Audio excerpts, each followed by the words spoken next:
I do want to revisit a conversation that we had last week and want to send a public apology, actually, from myself to everybody that was, is, and will be excited for whatever Colton Herta is doing next year. We know it's not going to be an IndyCar.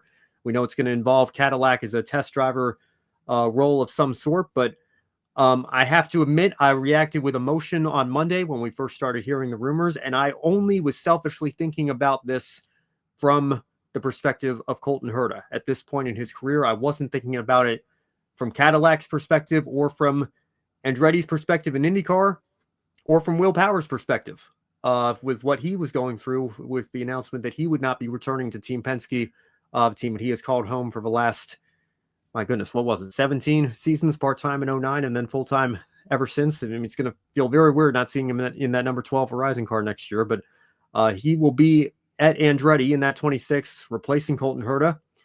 And the thing that didn't occur to me again until I put all the pieces of the puzzle together, IndyCar's got this charter system now. Kyle Kirkwood, Marcus Ericsson, they're taking up 2 seats over at Andretti. Somebody would have been the odd driver out. Would Colton Herta have maybe not had that seat anyway? Because why would you not sign Will Power if he's available, right? Would Will Power have to do what Dan Weldon did in 2011? The reason he was on the sidelines, basically having to sacrifice a year of his career just because he was kind of the odd driver out of the musical chairs that was going on back then.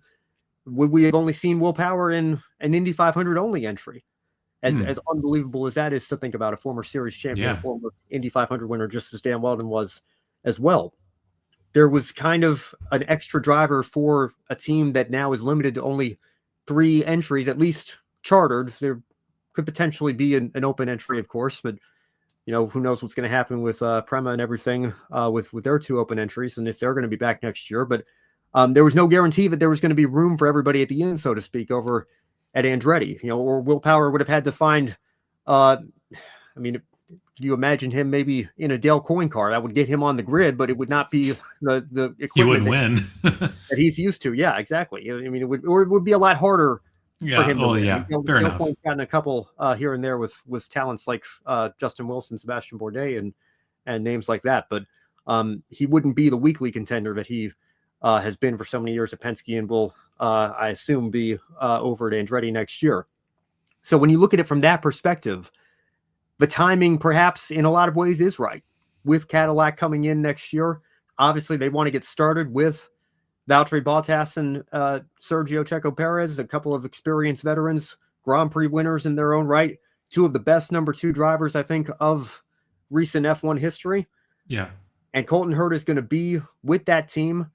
As I said on last week's show and in our chats over the last 7 days, he is in prime position to get a super license. I don't think he has to worry about that. If worse comes to worse, he can do his 5 or 6 FP1 sessions for Cadillac or the rookie test at Abu Dhabi or whatever to make up those extra points. And if he can't make up those extra points through this F2 season that it sounds like he's going to do, and if he finishes low enough in the F2 standings, well, then maybe he's not at the level he needs to be at for a Formula One seat anyway. And we'll revisit that in 2027. But I hope that's not the case for him. And I just want to echo what J.R. Hildebrand tweeted years ago when these rumors first started. Go fill in the blank, do it, Colton, and make us proud here in the United States, make Cadillac proud. And I hope he does well, and I hope we see him in one of those 2 Cadillac seats in 2027. And again, I just want to revisit what we talked about last week and say that I think you are allowed to change your mind when it is open to new information, new perspectives, and putting all of those perspectives together. And that's what I've done here. I could not be happier for Colton. He seems like he is ready to chase his dream. And like I said, I wish him nothing but the best.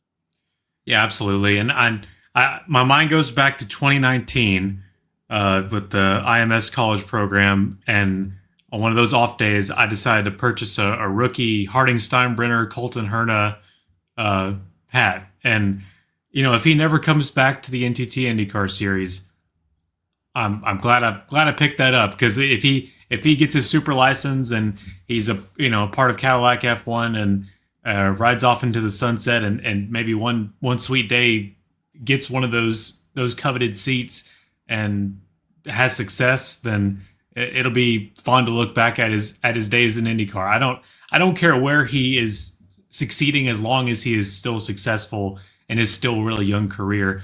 We can read this comment here from Kobe if you'd like to. Sure. Dan Towers was at Monza, said they're looking for Herta's F2 team. He said the switch from IndyCar to F2 is to show respect toward the European open wheel racing ladder system. And that's a great point as well. And, again, the more I think about it, like, of course, the fact that he technically has to do this, again, Right. he doesn't have to. He could have found a way to do it, a handful of FP1s or, testing at Abu Dhabi or whatever to do his 100 kilometers and get 1 point for every set that he does, and he could nickel and dime his way to the 40 point magic number that he needs, right? But if he's not going to go down that path, he does need to do a season of F2 and finish basically in the top half of the standings to get over that mark. Just respectful.